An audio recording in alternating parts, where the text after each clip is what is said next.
শীতের সময়টা হচ্ছে খাওয়া দাওয়ার পারফেক্ট সময়। আর শীতের সিজনে কিন্তু রসিয়ে কষিয়ে সব জিনিসই খাওয়া যায়।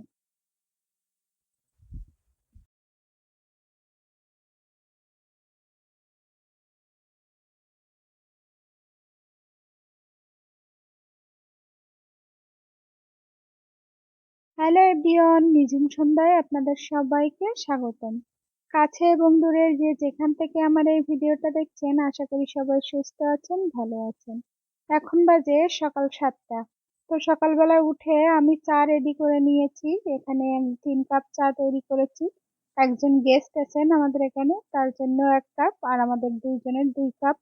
আমাদের দুইজনের চা কিন্তু শুধু লিকার দিয়ে তৈরি করা, আমাদের দুইজনের চাটা, আর সুগার ফ্রি বিস্কিট। তো এই ছিল সকালের নাস্তা, হালকা পাতলা চা। আর নাস্তা খেয়ে তারপরে কিন্তু আমি চলে এসেছিলাম ঘরটা ঝাড়ু দেওয়ার জন্য। তো ঝাড়ু দিতে গিয়ে দেখি যে ঝাড়ুর যে ময়লা, সেই ময়লাতে ঘরটা নোংরায় ভরে যাচ্ছে। এই ঝাড়ুটা নিয়ে আসা হয়েছে গতকালকে রাত্রি। তো আমার খেয়াল ছিল না এই ঝাড়ুটা রোদ্রে দেওয়ার কথা। তো ঝাড়ুটা রোদ্রে দেওয়ার পরে কিছুক্ষণ তাপ হওয়ার পরে মাথা আঁচড়ানো যে চিরুনি আছে, সেই চিরুনি দিয়ে আমি এগুলো মাথা আঁচড়ানোর মতো করে কিন্তু পরিষ্কার করে নিচ্ছি। তো এইভাবে করে পরিষ্কার করলে, নতুন ঝাড়ু বাজার থেকে কিনে নিয়ে আসার পরে কিন্তু প্রচুর পরিমাণে ময়লা থাকে। আর ঝাড়ু দিতে গেলে কিন্তু ঘরের যে ময়লা, তার থেকে বেশি ঝাড়ুর ময়লা হয়ে যায়। তো এভাবে করে চিরুনি দিয়ে আঁচড়ানোর পরে দেখেন কত ময়লা বের হয়েছে। এই যে ঝাড়ুর ভিতর থেকে যে ময়লাগুলো ছিল, সেই ময়লাগুলো কিন্তু বের হয়ে গেছে। তো আমি ঘরটা ঝাড়ু দিয়ে তারপরে কিন্তু চলে এসেছি একটু রান্না বান্না করার জন্য। এখন যেহেতু শীতের সিজন, এখনই কিন্তু রসিয়ে কষিয়ে পারফেক্ট ভাবে খাওয়া দাওয়ার সময়। গরমের সময় কিন্তু অতটা বেশি খাওয়া যায় না, এবং খেলেই কিন্তু সমস্যা হয়। তো শীতের সিজনে পিঠা থেকে শুরু করে সমস্ত আইটেম গুলো পারফেক্ট সময় খাওয়া দাওয়া করার জন্য। তো আমি এখানে আজকে একটু রসিয়ে কষিয়ে খিচুড়ি রান্না করার চেষ্টা করছি, যেহেতু ঠান্ডা ঠান্ডা ওয়েদার। আর খিচুড়ি খেতে আমার খুবই ভালো লাগে, আমার হাজবেন্ডেরও অনেক পছন্দের। তার জন্য আজকে খিচুড়ির সাথে ডিম ভাজাই করছি। তো তার জন্য দেখেন, আমি কড়াইতে প্রথমে তেল দিয়ে গোটা গরম মশলা, গোটা জিরা ফোড়ন দিয়ে, তার ভিতরে আদা পেঁয়াজ রসুন সবকিছু ব্লেন্ডারে ব্লেন্ড করে, লবণ হলুদ এবং শুকনা মরিচের গুঁড়া দিয়ে মশলাটা খুব সুন্দরভাবে তেল ওঠা পর্যন্ত কষিয়ে নিয়েছি। তো আমার মশলা থেকে তেল ছেড়ে দিয়েছে। এ পর্যায়ে কিন্তু আমি ডাউলটা দিয়ে দিচ্ছি, সেই সাথে চাউলগুলো দিয়ে দেব। আর এভাবে করে ডাউল এবং চাউল কিন্তু খুব সুন্দরভাবে আমি ভেজে নেব। ভাজতে ভাজতে যখন একেবারে শক্ত হয়ে যাবে, নিচের দিকে লেগে যাওয়ার মতো অবস্থা, সে পর্যায়ে আমি আহ, চাউল এবং ডাউলটা নামিয়ে নেব। তো আমি চাউল ডাউল দিয়ে দিয়েছি, আলু, তার সাথে আলুও দিয়ে দিয়েছি। তো যেহেতু এখন শীতের সবজি, তো এখন একটু ফুলকপিও দিয়ে দিলাম। আর ফুলকপিটা হচ্ছে আমার পছন্দের একটা সবজি, শীতকালীন সবজি। আর ফুলকপিটা আমার যদি সারা সপ্তাহ খেতে দেওয়া হয়, তাহলেও আমি খেতে পারি, এরকম একটা অবস্থা, এত পছন্দের। তো ফুলকপি দিয়ে দিলাম কয়েক পিস। আর এভাবে করে কষাতে কষাতে দেখেন ভাজতে ভাজতে চাউলগুলো আমার ঝুরঝুরা হয়ে গেছে। এ পর্যায়ে আমি রাইস কুকারের ভিতরে চাউল এবং ডাউল যে ভাজাগুলো, সেগুলো সব উঠিয়ে দিচ্ছি।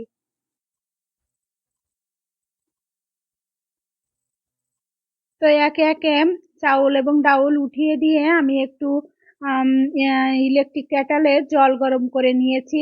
জলটা গরম করে নেওয়ার পরে আমি গরম জলটাই দিয়েছি, যাতে ফুলকপিগুলো একটু সিদ্ধ হয়ে যায়। যেহেতু ফুলকপির ডাঁটাটা একটু শক্ত শক্ত থাকে, তার জন্য ফুলকপির ডাঁটাগুলো যাতে শক্ত না থাকে, তার জন্য গরম জলটা ব্যবহার করেছি। আর আলুটাও পারফেক্ট সিদ্ধ হয়, তার জন্য আমি গরম জলের ব্যবহারটা করেছি। আপনারা হয়তো দেখেছেন অনেক ভিডিওতে, আমি বেশিরভাগ রান্না বান্নায় গরম জলের ব্যবহারটা করে থাকি।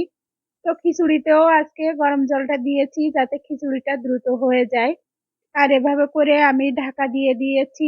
ঢাকা দেওয়ার পরে বারে বারে একটু একটু নেড়ে নেড়ে তারপরে দেখছি যে কি অবস্থা। আর এ পর্যায়ে কিন্তু ভাজা জিরা এবং ভাজা গরম মশলার গুঁড়া ছিল, সেটা দিয়ে দিয়েছি। আর ভাজা জিরা গরম মশলার গুঁড়াটা দিলে খুব সুন্দর একটা স্মেল বের হয়। আর এ পর্যায়ে আমি আর একটু নেড়ে দেব খিচুড়িটার সঙ্গে এবং মশলার সঙ্গে, সব মিশিয়ে দেব খুব সুন্দরভাবে। তো মশলা এবং খিচুড়ি একত্রিত যে ঘ্রাণটা বের হচ্ছে, সেটা যদি আপনাদের একটু শোনাতে পারতাম, তাহলে মানে কাছ থেকে ফিল না হতে পারতাম, তাহলে হয়তো অনেক ভালো লাগতো। এত সুন্দর একটা স্মেল বের হচ্ছে খিচুড়ি থেকে, তো কি বলবো। খিচুড়িটা একেবারে পারফেক্ট, আমার মনের মতো ঝুরঝুরাই হয়েছে। তো খিচুড়িটা আর একটু ভাপে বসিয়ে এদিকে আমি চলে এসেছি ডিম ভাজা করার জন্য। আর এখানে মরিচ, পেঁয়াজ, ধনিয়া পাতা সবকিছু কুচিয়ে নিয়েছি আমি। আর এভাবে ডিম ভাজা খেতে আমার হাজবেন্ড তো অনেক পছন্দ করেন। তো এ পর্যায়ে একটু লবণ এবং একটু হলুদও দিয়ে নেব। তো লবণ হলুদ দিয়ে তারপরে আমি ধনিয়া পাতাটাও দিয়ে নেব, সবকিছুই একসাথে দিয়ে তারপরে খুব সুন্দরভাবে কিন্তু আমি মাখিয়ে নেব। লবণ, হলুদ, মরিচ, ধনিয়া পাতা, ডিম সব একসাথে খুব সুন্দরভাবে চটকে নেব। আর এই ডিমটা এইভাবে ভাজা করলে আমার কাছে অনেক ভালো লাগে। তো যতক্ষণ না পর্যন্ত ধনিয়া পাতাটা একেবারে নরম হয়ে যাচ্ছে, ততক্ষণ পর্যন্ত কিন্তু আমি ডিমটা সুন্দরভাবে মাখিয়ে নিয়েছি। আর এ পর্যায়ে চলে এসেছি ডিমটা ভাজা করার জন্য। তো কড়াইতে আমি তেল দিয়ে ডিমটা এখন ভেজে উঠিয়ে নেব।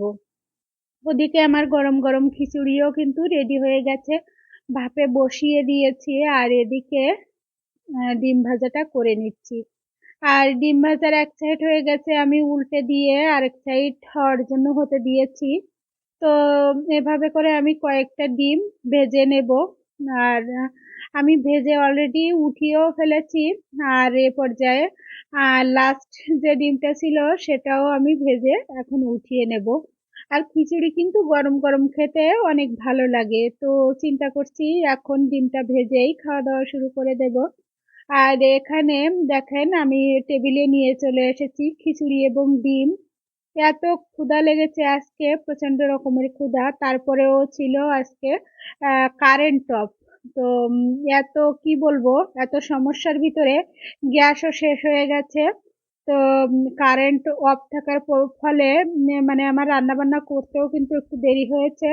কারেন্ট আসার সাথে সাথেই আমি ইন্ডাকশনে রান্নাটা বসিয়ে দিয়েছিলাম। তো ওখানে গরম গরম খিচুড়ি, সেই সাথে ডিম ভাজা হয়ে গেছে।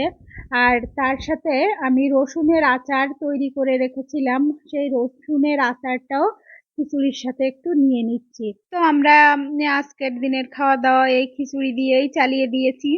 আর খাওয়া দাওয়ার পরে আমি অনলাইন থেকে একটা ব্যাগ অর্ডার করেছিলাম, সেটা আপনাদের সাথে একটু শেয়ার করার চেষ্টা করছি। আজকে চলে এসেছি আপনাদের সাথে একটা পার্সেল আনবক্সিং করতে। তো চলুন দেখাই আমি কি অর্ডার করেছিলাম, সেটা আপনাদের সাথে একটু শেয়ার করার চেষ্টা করি।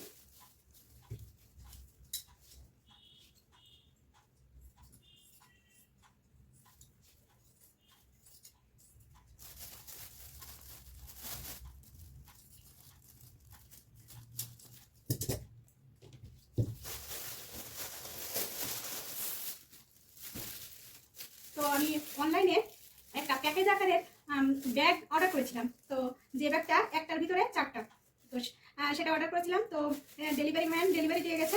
ভাবলাম যে আপনাদের সাথে একটু শেয়ার করি, তার জন্য এই যে ব্যাগের কালারটা আমার অনেক পছন্দ, কফি কালার। আর এই যে ব্যাগটা, এটা হচ্ছে লেদার কিনা জানি না, কিন্তু লেদারের মতোই ফিল আসতেছে। তো আপনাদের একটু খুলে দেখাই ব্যাগটা। তো একটা ব্যাগের ভিতরে কিন্তু চারটা। তো এই একটা তো দেখতে পেয়েছেন, এই যে আরেকটা, একটা ব্যাগের ভিতরে আরেকটা, এবং এর সাথে ফিতাও ফোল্ড করা আছে। এই যে ফিতা, তাহলে এই একটা,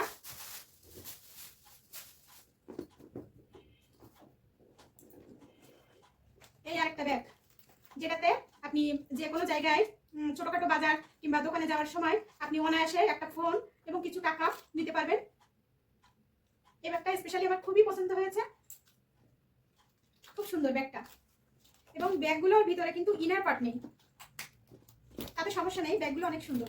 তো এই একটা, প্রথমে এই বড় সাইজের এই ব্যাগটা, তারপরে হচ্ছে এটা, আর তারপরে এইটা, আরেকটা ব্যাগ আছে, আর একটা পার্স। তো আপনাদের একটু কাছ থেকে দেখানোর চেষ্টা করি।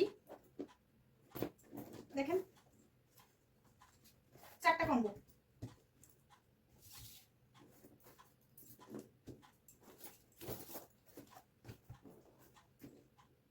খুব সুন্দর ব্যাগগুলো, অনেক সুন্দর, অনেকদিন ব্যবহার করা যাবে। এবং এই ব্যাগগুলো আমি নিয়েছি একটা পেজ থেকে। আমি যেহেতু কোনো পেজ প্রমোট করছি না, ওই জন্য কোনো পেজের নাম বললাম না, তো নিয়েছি অনলাইনে একটা পেজ থেকে। আর ব্যাগগুলো অনেক সুন্দর। তো মাত্র 1100 টাকার ভিতরে ডেলিভারি চার্জ সহ 4টা ব্যাগ, কিন্তু অনেক আসলে এখন কিন্তু অনেক বড় একটা ব্যাপার। যেখানে একটা ব্যাগ কিনতেই কিন্তু লেগে যায় 1500 থেকে 2000 টাকা, সেখানে 4টা ব্যাগ মাত্র 1100 টাকার ভিতরে আমি ডেলিভারি চার্জ সবকিছু দিয়ে তারপরে কিন্তু নিয়ে এসেছি। আর এই ব্যাগগুলো আমার খুবই পছন্দ হয়েছে, তো আপনাদের একটু কাছ থেকে দেখানোর চেষ্টা করছি।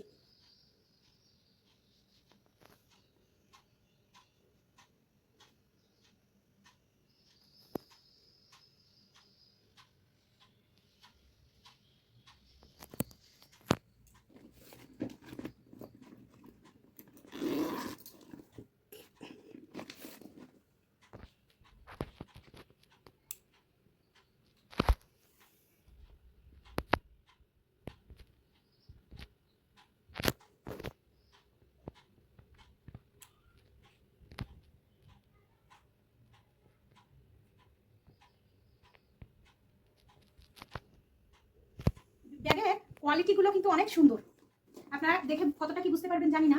দেখেন যে ভিতরে কিন্তু বেশ অনেক জায়গা। এই ব্যাগগুলোতে যারা চাকরি করেন, অফিসে যান, রেগুলার রাফ ইউজের জন্য কিন্তু অনেক সুন্দর। এগুলো হচ্ছে একটা টিফিন বক্স, তারপরে ছাতা, বই, খাতা সবকিছু কিন্তু নেওয়া যাবে। এত সুন্দর একটা ব্যাগ, মোটামুটি মাঝারি সাইজ, যে অনেক বেশি বড় সেটাও না, আবার অনেক ছোট সেটাও না, বেশ বড়র ভিতরে বলা যায়। আর তারপরে যে ব্যাগটা দেখেন, এই যে এটাও কিন্তু বেশ বড়। এতে একটা জলের বোতল এবং এর সাথে মোবাইল ফোন, পার্স, ব্যাগ, টাকা পয়সা, টুকিটাকি বেশ অনেক জিনিসপত্রই কিন্তু ধরবে। আর আরেকটা হচ্ছে এই যে রাফ ইউজের জন্য সবসময় এই যে ফোন, তারপরে অনায়াসে এতে কিন্তু 2টা ফোনও ধরবে। দেখেন বেশ জায়গা, কিন্তু ব্যাগগুলোতে ইনার পার্ট নেই, অনেক সুন্দর তারপরেও। আর ব্যাগগুলো বেশ শক্তপোক্ত, ব্যবহার করেই মজা পাওয়া যাবে। আর এখানে দেখেন তার সাথে একটা পার্সও দিয়েছে। তো ব্যাগগুলো আমার খুবই পছন্দ হয়েছে, মাত্র 1100 টাকার ভিতরে 4টা ব্যাগ, অনেক সুন্দর। তো আপনাদের পছন্দ হলে অবশ্যই কমেন্ট বক্সে জানাতে পারেন। তো এই ছিল আজকের আমার ভিডিও। সবাই সুস্থ থাকবেন, ভালো থাকবেন, ধন্যবাদ সবাইকে।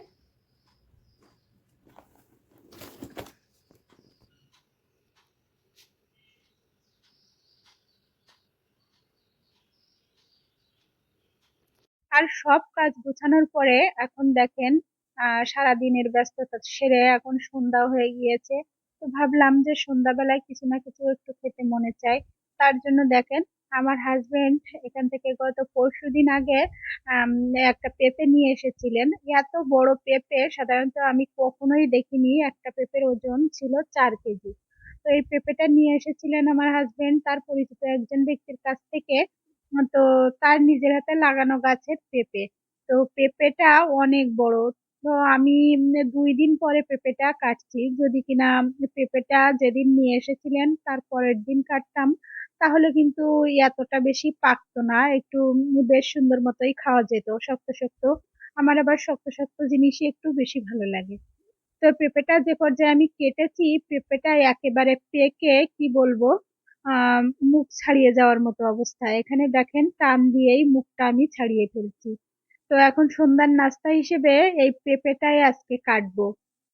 তো এত বড় পেঁপে তো আর একা খাওয়া সম্ভব না। তার জন্য ভাবছি যে আমার আশেপাশে টুকটাক যারা আছেন তাদেরকেও অল্প স্বল্প পরিমাণ দিয়ে খাবো।